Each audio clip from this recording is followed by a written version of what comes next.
नमस्कार मित्रों, स्वागत है आपका हमारे ज्योतिष ज्ञान के कार्यक्रम में। मित्रों, हमारे इस कार्यक्रम में ज्योतिष बिल्कुल आसान व सरल भाषा में सिखाया जाएगा, जिससे आप आसानी से बहुत ही कम समय में अच्छे ज्योतिषी बन सकते हैं। जो मित्र ज्योतिष में रुचि रखते हैं वह अपनी व अपनों की कुंडली का फलादेश चंद मिनटों में करना चाहते हैं, उनके लिए हमारा यह कार्यक्रम बहुत उपयोगी होने वाला है। तो आइए आरंभ करते हैं हमारा ज्योतिष ज्ञान का कार्यक्रम, जिसका आज पहला अध्याय है। जैसा कि आप स्क्रीन पर देख रहे हैं, कुंडली चार्ट, इसको कुंडली कहते हैं। इसके जो 12 खाने हैं उनको भाव कहते हैं।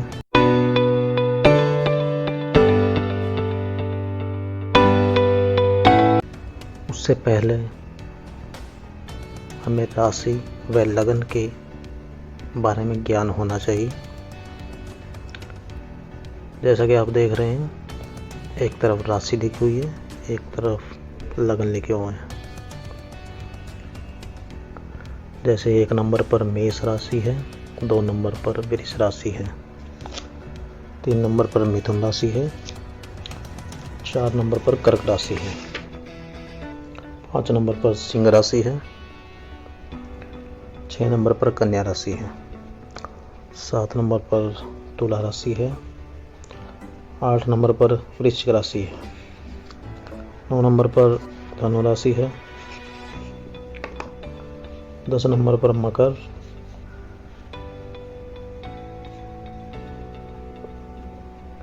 11 नंबर पर कुंभ व 12 नंबर पर मीन राशि। इसी प्रकार लगन भी है। इन सबको और इनके सामने जो नंबर लिखे हुए हैं उनको आप अच्छी तरह से याद कर लीजिए, जो आने वाले समय में आपके काम आने वाले हैं। तो आइए अब जानते हैं कुंडली के 12 भाव के बारे में। ये 12 भाव क्या हैं और इनसे क्या विचार किया जाता है। जैसे कि आप देख रहे हैं, कुंडली का प्रथम भाव, जो पहला खाना होता है, उसको प्रथम भाव कहते हैं। यहाँ नंबर कोई भी लिखा हो, इसको हम पहला भाव ही कहेंगे।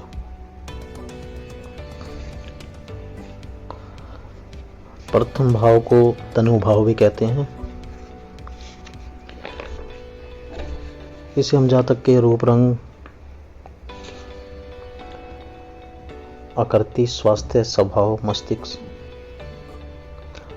प्रारंभिक जीवन एवं व्यक्तित्व का विचार करते हैं। इसी प्रकार दूसरा भाव है। दूसरे भाव को धन भाव भी कहते हैं। इससे जातक के कुटुंब, आर्थिक व पारिवारिक स्थिति, नेत्र, वाणी, कंठ, धन, संपदा आदि का विचार करते हैं। इसी प्रकार तीसरा भाव है। तीसरे भाव को छोटे भाई बहनों का भाव भी कहा जाता है। पराक्रम भाव भी कहते हैं इसको। इससे जातक के पराक्रम, उद्यम, धैर्य, छोटे भाई बहन, पड़ोसी, छोटी यात्राएं, साहस संबंधी विचार किया जाता है। चौथा भाव सुख भाव कहलाता है, माता का भाव कहलाता है। इससे माता, भूमि, पैतृक संपत्ति, मित्र, बंधु, सवारी, सुख, कृषि, ग्रस्त जीवन का सुख, दुख एवं मकान आदि का विचार किया जाता है। 5वां भाव सुत भाव भी कहलाता है। इससे संतान संबंधी विचार किया जाता है, विद्या का विचार किया जाता है, बुद्धि, यंत्र आदि समन्वय शक्ति का विचार किया जाता है। 6ठा भाव षष्ठ भाव, इसको रूपु भाव भी कहते हैं। इससे रोग, ऋण, शत्रु, भय, दुर्घटना, मामा, मौसी, मुकदमे, कलह कलेश आदि का विचार किया जाता है। 7वां भाव पत्नी भाव कहलाता है।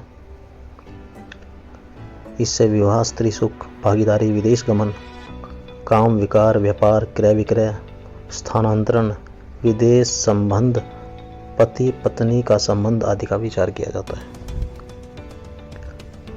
8वां भाव को आयु भाव भी कहा जाता है। इस भाव से गुप्त धन, मृत्यु, दुख, गुप्त इंद्रिय, पूर्व जन्म के फल, आयु, विदेश गमन आदि का विचार किया जाता है। 9वां भाव को भाग्य भाव भी कहा जाता है। इस भाव से धर्म, पुण्य, तीर्थ, विदेश यात्रा, मंत्र ज्ञान, परोपकार आदि का विचार किया जाता है।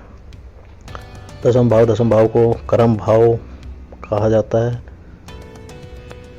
इस भाव से पिता का सुख, राज्य प्रतिष्ठा, व्यवसाय, सरकारी एवं विदेशी संबंध, जीविका के साधन, राजनीति आदि का विचार किया जाता है। 11वां भाव को लाभ भाव व आय भाव भी कहा जाता है। इस भाव से लाभ, आय, बड़ा भाई, वाहन आदि का सुख व दायक कान का विचार किया जाता है। 12वां भाव को मित्रों व्यय भाव भी कहा जाता है।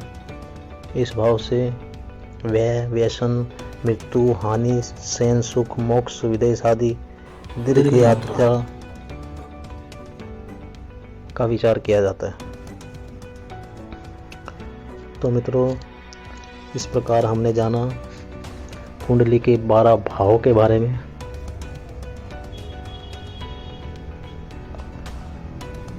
आज के हमारे इस कार्यक्रम में हम इतनी ही जानकारी देंगे ताकि आपको ज्योतिष सीखने में आसानी हो और इसी क्रम अनुसार हम आगे बढ़ेंगे। आप हमारे साथ बने रहिए।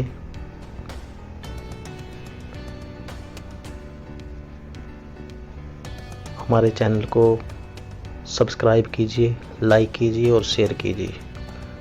आने वाले समय में हम बहुत ही ज्ञानवर्धक वीडियो ज्योतिष के बारे में लेकर आने वाले हैं।